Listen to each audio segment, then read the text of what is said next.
Hello everyone. So welcome to our first part of our journey in understanding the self, and today's lesson will be about the self from various perspectives, and this will be about the philosophical and biblical perspectives of the self. And for our learning outcomes, you are expected to explain the nature, the concept, and meaning of the self. Describe the nature of the self from your own point of view. Discuss the conceptualization and representation of the self from various perspectives, and develop a pleasant and wholesome attitudes towards oneself. So in this lesson, we are trying to view the self from different perspectives, specifically the philosophical and biblical, and at the same time the social and the cultural view of the self, and the psychological view of the self. So, um, classic in the philosophical view of the self, there are two major classifications. So the classical philosophy and the modern philosophy. So in the first part, in the classical philosophy, Socrates, his overall view of the self is knowing oneself. So Socrates is principally concerned with man. He considers man from the point of view of his inner life. The famous line of Socrates, "Know yourself," tells each man to bring his inner self to light. A bad man is not virtuous through ignorance. The man who does not follow the good fails to do so because he does not recognize it. The core of the Socratic ethics is in the concept of virtue and knowledge. Virtue is the deepest and most basic propensity or nature of man. Knowing one's own virtue is necessary and can be learned. Since virtue is innate in the mind and self-knowledge is the source of all wisdom, an individual may gain possession of oneself and be one's own master through knowledge. So, for Socrates, like he said, virtue is the most basic and deepest nature of man. So, in virtue, in his ethics, he considers balancing different attitudes, and in balancing those different attitudes, one can find virtue. So, for example, the virtue of courage. So, uh, if you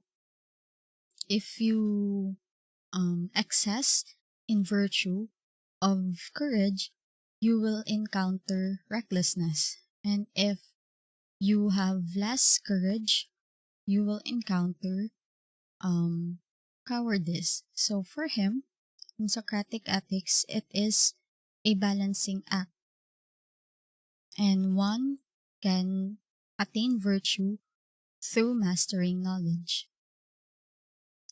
He also believed in dualism. So when he says dualism means that man possesses both body and soul.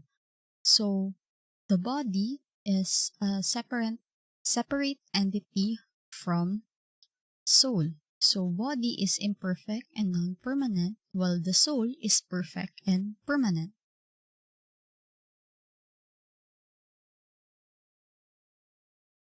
So the next philosopher is Plato. So Plato summarized this idea into two: the ideal self and the perfect self. So according to Plato, man was omniscient or all-knowing before he was born into the world. With his separation from the paradise of truth and knowledge and his long exile on earth, he forgot most of the knowledge he had. However, by constant remembering through contemplation and doing good, he can regain his former perfections. A man who is now an exile on earth has a guiding star, a model or divine exemplar which he must follow to reach and attain his destiny. In practical terms, this means that the man in this self should imitate his former self. More specifically, he should live a life of virtue in which true human perfection exists.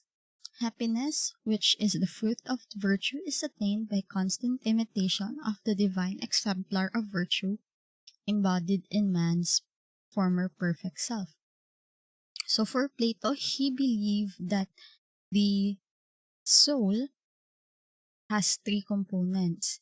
So the rational soul, which is in charge of our reasoning and intellect and to govern our affairs, the spirited soul, which contains our emotions and will be always kept and checked, and the appetitive soul, which is our base desires like food, drink, sleep, sexual needs, and etc.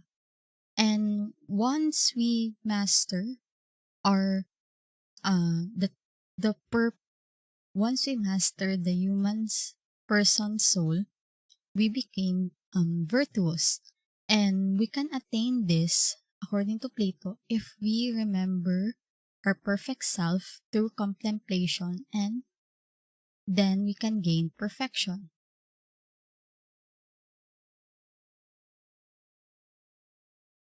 So the second part will be about the modern philosophers. So first is Rene Descartes' view of the self. So Rene Descartes' philosophy or summary of his philosophy is I think, therefore I am. Descartes states that the self is a thinking entity distinct from the body. His famous principle was cogito ergo sum, which means I think, therefore I am. Although the mind and body are independent from each other and serve their own function, man must use his own mind and thinking abilities to investigate, analyze, experiment, and develop himself. So, he is also considered the father of modern philosophy, and unlike Socrates and Plato's view of the human person, Rene Descartes states that a human person is both the body and the mind. He states that the self is a thinking entity distinct from the body, and it is independent from each other. And for him, the only thing one can doubt is the existence of oneself. And this also summarizes his perspective of the self, that if you think or if you have the capacity to contemplate, to be introspective, therefore you exist. So that's the meaning of cogito ergo sum.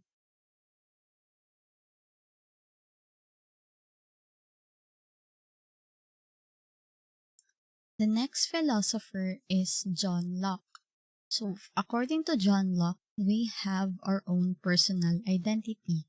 So John Locke holds that personal identity or the self is a matter of psychological continuity. For him, personal identity is founded on the consciousness or your own memory, and not on the substance of either the soul or the body. Personal identity is the concept about oneself that evolves over the course of an individual's life. It may include aspects of life that man has no control over, such as where he grew up or the color of his skin, as well as the choices he makes, like how he spends his time and what he believes. So, for him, he believes in tabula rasa or blank slate, which means that once we are born with a blank slate or an empty mind, and through our course of our experiences, we gain consciousness or memory, which entails our or which develops our personal identity, which is, for example, um, our religion, our beliefs, our hobbies, our uniqueness. So that is John Locke's view of personal identity.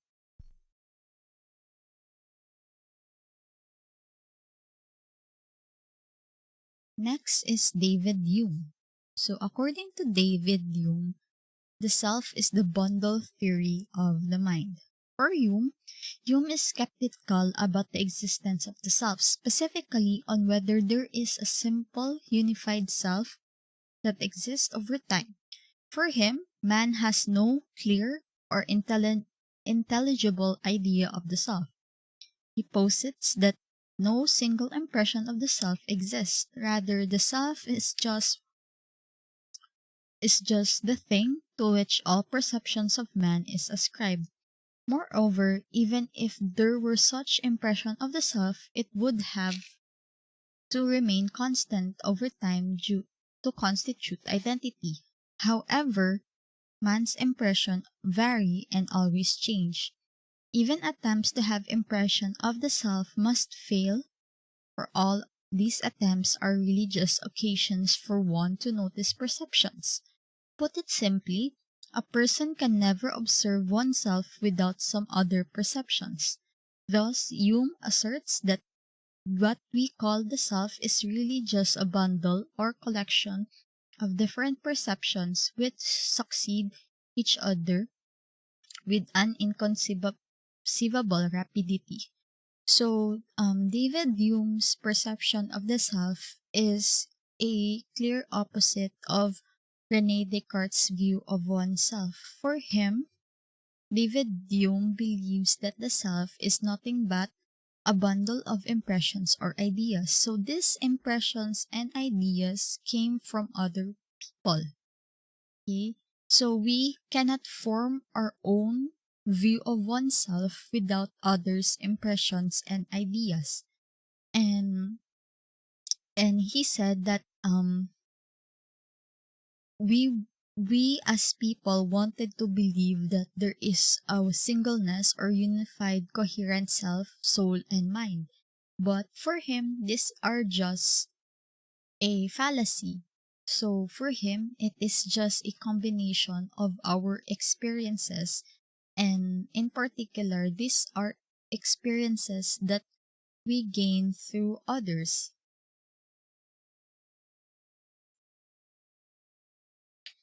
Immanuel Kant and respect for self. Man is the only creature who governs and directs himself and his actions, who set up ends for himself and his purpose, and who freely orders means for the attainment of his aims. Every man is thus an end in himself, and should never be treated merely as a means, as per the order of the Creator and the natural order of things. This rule is a plain dictum of reason and justice. Respect others as you would respect yourself. A person should not be used as a tool or instrument or device to accomplish another's private end. Thus, all men are persons gifted with the same basic rights and should be treated each other as equals. So, what Immanuel Kant mean here is that we, as a people, should treat each other fairly, should treat each other as equal human beings. And for Immanuel Kant, he also agreed with Hume that everything starts with the perception or sensation of impressions. And the mind is that regulates these impressions. So the mind is there to give reason to these impressions. And for example, time, space, these concepts are ideas that we cannot find in the world. This simply means that these ideas are abstract and not concrete, and thus it is built in our minds. So for him, the self is an apparatus of the mind. So the self is just a machine or a means of the mind, and it organizes different impressions that one gets in relation to its own existence. And the self is not only a personality or a part of our personality, but it is also a seat of knowledge. And man is the only creature who governs and directs himself and his actions, and who ends up for himself and a purpose, and who freely orders means for the attainment of his aims. So, therefore, man is an individual and man should be respected as a human being, and they should not be used as simply a means to an end.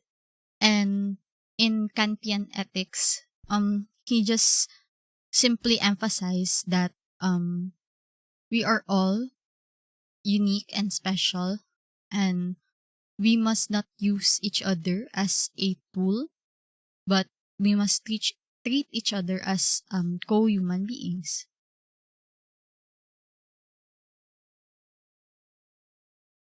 So he clearly emphasized that every man is an end on itself, therefore, we must respect others as you would respect yourself. So after the philosophical view of the self, we are now on the Christian or biblical perspective of the self. And the Holy Bible clearly emphasizes that God created man in his image, and in the divine image, he created him. Male and female, he created them. God blessed them, saying, "Be fertile and multiply, fill the earth and subdue it, have dominion over the fish of the sea, birds in the air, and all the living things that move the earth." And this passage is found in Genesis 1:24 to 28. So, according to the Holy Writ, man, following his redemption by the Savior from eternal bondage, now shares the infinite merits of his Redeemer and has become not only the inheritor of the new earth but also the heir of heavenly kingdom. Thus, it is appropriate to think of the self as a multi-bejeweled crown of creation, the many gems thereof representing and radiating the glorious facets of man's self that includes the physical, intellectual, moral, religious, social, political, economic, emotional, sentient, aesthetic, sensual, and sexual aspects of our self. So, in also in the Holy Bible, it is emphasized that we are created in his image, and he gave commands and blessings in that same passage also. First is he commanded man and woman to be fertile and multiply. A second is to fill the earth and subdue it. And thirdly, have dominion over the fish of the sea, the birds in the air, and all the living things that move the earth. So those are the three commands and blessings of God that he he said to man and woman. And just to reiterate, the self is a multi-bejeweled crown of creation. So we are composed of so-called many gems, and thus we are multifaceted. So we have physical, intellectual, moral, religious, social, political, economic, emotional, sentient, aesthetic, sensual, and sexual aspects of ourselves. So, the second one in the biblical perspective is St. Augustine's love and justice as the foundation of the individual. So, St. Augustine believes that virtuous life is a dynamism of love. It is a constant following of and turning towards love, while the wicked life is a constant turning away from love. Loving God means loving one's fellow men, and loving one's fellow men denotes never doing any harm to another, or as the golden principle of justice states, doing unto others as you would have them to do unto you. So Saint Augustine believes that the soul is what makes us human, and he believed that a virtuous life is a dynamism of love. And he clearly emphasized that we need, if we love God, we also need to love our fellow men. And And in loving our fellow men, it means that we should not harm them, or doing the golden rule. So that is the first part of our lesson on Module 1, which is about the philosophical and biblical aspects of the self. So still stay tuned on the next part of our lesson about the psychological view of the self and also the social view.